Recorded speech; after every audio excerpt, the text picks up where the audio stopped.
Hello everyone, this is Jim Biringer here, NHLRumors.com. Please subscribe to the channel, like the video, comment below. First off, before we dive into the rumors, as we head towards the NHL training camps, we just want to send our condolences to the Dryden family, the legendary Hockey Hall of Fame, and Montreal Canadiens goaltender who played 8 seasons in the league, passed away on Friday. He won the Stanley Cup 6 times, Vezina Trophy 5 times, the Conn Smythe Trophy winner, Calder Cup Trophy winner, played at Cornell, revolutionary goalie. Again, he only played 8 seasons in the league, part of those Canadian teams of the 70s, dynasty teams, coming in the 70, 71 just to play at the end of the year, and then boom, wins the Stanley Cup, unprecedented run for the Canadiens, stopping the Bruins, great saves, calls it a career, then becomes a broadcaster on A Miracle on Ice with Al Michaels, author of the game, philanthropist, guy about concussions, just loved the game, student of the game. Like I said, went to Cornell University. He's going to be missed. The hockey world is going to be missed. Never an easy transition, but the Montreal Canadiens, lose a goaltender, passes away. Just so much history with him.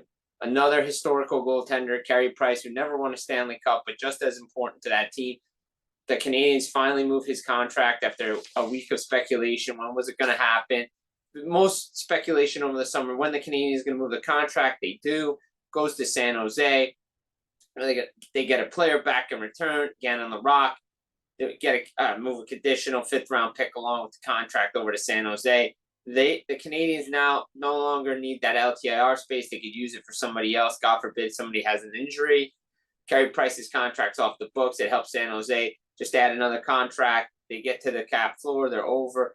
Now they have some more money to spend because come deadline time, according to Puckpedia, the Canadiens will have $20 million in cap space. Right now they're $4 million under. They could add a player, potentially maybe a guy like Evgeny Kuznetsov, who's been linked to the Canadiens over the summer. Could they add a player like that? Again, they've been looking to get a second line center, as we'll discuss. Mason McTavish, his name is still out there. And, where do they look for that second line center? Could it be Kirby Dach still? They maybe want to look to extend Mike Matheson and Patrick Laine. They could do that as well. You're seeing this team's in there early. They know what their job is to do this year. Kent Hughes, Jeff Gordon has put the right people in place. They've made the right decisions. Contracts are starting to kick in this year. Everybody expects the Canadiens to be back in the playoffs. They're going to look to improve this team. Whatever Kent Hughes does, it's always usually the right decision. But moving Carey Price's contract is huge for the Canadiens because now they don't have to start the year operating LTIR. They can use that for something else. So something to keep an eye on. Do they add Kuznetsov? What do they do at the center position? Speaking of the center position, let's speak of Mason McTavish. Again, Anaheim Ducks, he's an RFA. He's still out there, unsigned. Clock is ticking to training camp. We're heading down the same scenario, the same path. You've seen it. Jeremy Swayman with Boston, Dawson Mercer with New Jersey, and Anaheim, especially a couple years ago, Travis Zegras and Jamie Drysdale didn't report to camp. Injuries, missed time in the season, missed training camp, never the same thing. And we're getting some conflicting reports because Elliot Friedman a couple weeks ago said, well, Pat Verbeek likes to grind these things out. So does the agent. Verbeek's from the Yzerman school of, bridge contract first. Now we're hearing, the Ducks really want to go long-term. The players always wanted to go long-term, medium to long-term, because he wants certainty. And Mason McTavish is uncertain where he fits with Joe Quenneville. That's why the player needs to be in training camp. The Ducks probably do want to go bridge deal. They weren't afraid to give Troy Terry a long-term contract coming out of ELC, but they were hesitant with Zegras and Drysdale. And it seems like they may be hesitant again with Mason McTavish. They want to see if he can do it again. They know they have Leo Carlsson coming. He's been the number one guy there, but you can't lose a player like Mason McTavish. But again, everybody talks about offer sheets, but no one wants to lose that first-round undrafted, unprotected draft pick. Gavin McKenna is coming along. Plus, the GMs don't want to do Pat Verbeek's job for him. Like we saw it with Montreal and Carolina years ago. The offer sheet from Montreal for Sebastian Aho was right in the range of where Carolina wanted to pay. And it didn't make sense. It was just a number they could match and said, thank you very much, move on.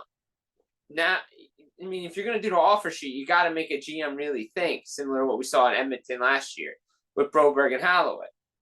No one wants to help Pat Verbeek out doing that. So it's going to be interesting to see if this thing gets done. We know we saw Connor McDavid sign 3-year deal, around $3.8 million. That was reports all summer. They get that done. Let's see if McTavish is the next guy to go, or could it be a Luke Hughes, defenseman, New Jersey, still out there, unsigned. Again, we had that, as we reported, Devils Nation. We had that, idea that came up from Empty Netters podcast about a 5-year deal at $8 million. Take him to free agency the same time as his brother Jack Hughes. The Devils either want to go bridge or they want to go long-term 7 or 8-year deal. And the thing is yes, Luke Hughes is a good defenseman. Yes, he's probably worth over $8 million. And we know agents do not want to have their client on the list of best contracts. But the Devils have other needs down the line. They can't lose and afford to lose another contract negotiation. Tom Fitzgerald, the GM and president, lost that with Austin Mercer last year. He got overpaid. And now they're trying to figure out what they need to do to move because they only have $6.1 million in cap space.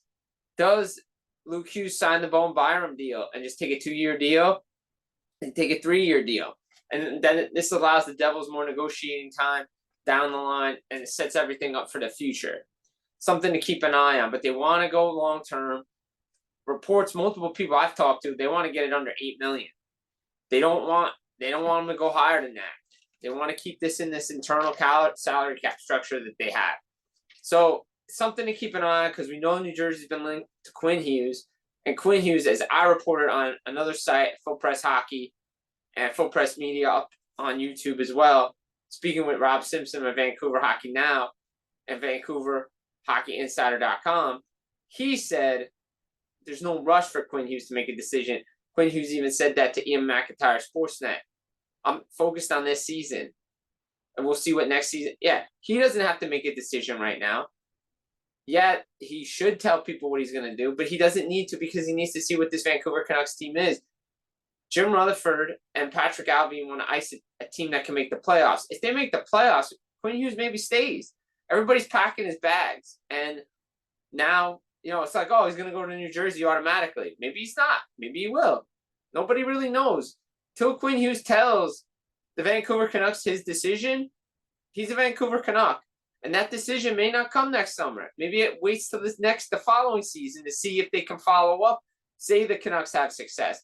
So there's time for Quinn Hughes to make a decision with the Vancouver Canucks. Again, we're in this world where all of a sudden, last year your contract, you either got to get traded, you got to get value for a player, can't walk them to free agency. There was a time when guys just walked to free agency, teams got nothing. So it's going to be interesting to see what happens there because you can't lose a franchise defenseman for nothing, but you're not winning that trade. Similarly, you're not winning an Elias Pettersson trade. So all the pieces are in place for the Canucks to improve. Going to be real interesting to see what happens there. Just say one more note out there. Rasmus Andersson, again, the Flames want to improve. Flames want to make playoffs. Do they roll the dice if they're in a playoff position at the trade deadline and keep him and then trade him after the season is over? Does he re-sign? That one's a little bit more trickier because everybody expects him to be traded, but Craig Conroy knows he wants this team to be in the playoffs. The best thing for them to do is to keep a guy like Rasmus Andersson. Maybe he doesn't move now. He moves closer to the deadline or before the deadline if the Flames are out of it. So something to keep an eye on there.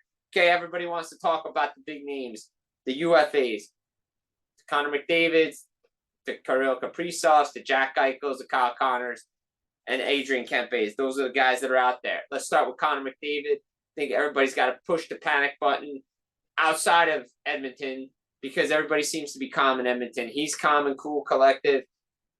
This negotiation will take 5 minutes when he decides to sit down and go to the table and say, okay, this is what I want to do. This is how much. Boom, signed, done, deal, signed, sealed, delivered. It's a process. The Edmonton Oilers have not gotten better since they lost in Game 7 of 2024 Stanley Cup Final. They're actually worse than they were. Their goaltending has to get better. But McDavid seems to be leaning to stay. Everything, and if you listen to what he says and how he says it, yeah, you can't plan your future now. You need to see what's down the road 5, 6, 7 years from now. That's what you're thinking about. His buddy's there for 8 years. Maybe he goes 2 4-year deals. Maybe he goes a 5-year deal followed by a 4-year deal. McDavid is staying in Edmonton. Whether it's a long-term deal, an 8-year deal is probably out of the question right now. Could he go 2 to 3 years? Yeah, that's a very strong possibility, which puts even more pressure on management to put this ice a team, because what's their window? And that's what he's looking at. He's a smart guy. He knows what's going on. But yeah, is it concerning that he isn't signed yet? Yes. But we've seen other UFAs take time to sign right before the deadline, later on in the season. Different scenarios. Austin Matthews did his at the end of August. Willie Nylander waited to January. We've seen guys wait. Dylan Larkin and David Pastrnak waited to the trade deadline. You don't know what's going to happen. But McDavid's going to stay. It's just for how long on this contract. And maybe he hits it big on the next one. Because, again, I think McDavid's probably going to make $16 to $17 million on this deal. He wants to help his team win. Bouchard's contract extension is going to kick in. Draisaitl's is kicking in. This team needs to figure out a way to win and put better pieces around them. They got Isaac Howard. That should help. Matthew Sauve's there. Do they keep Jake Wallman around? Again, a lot of moving parts. But Jeff Jackson, the CEO, who's talked with Bob Stauffer, seems pretty confident this thing's going to get done. Everybody around the team seems it's going to be confident that this thing's going to get done. It seems like everywhere else, everybody's planning his trip out of Edmonton.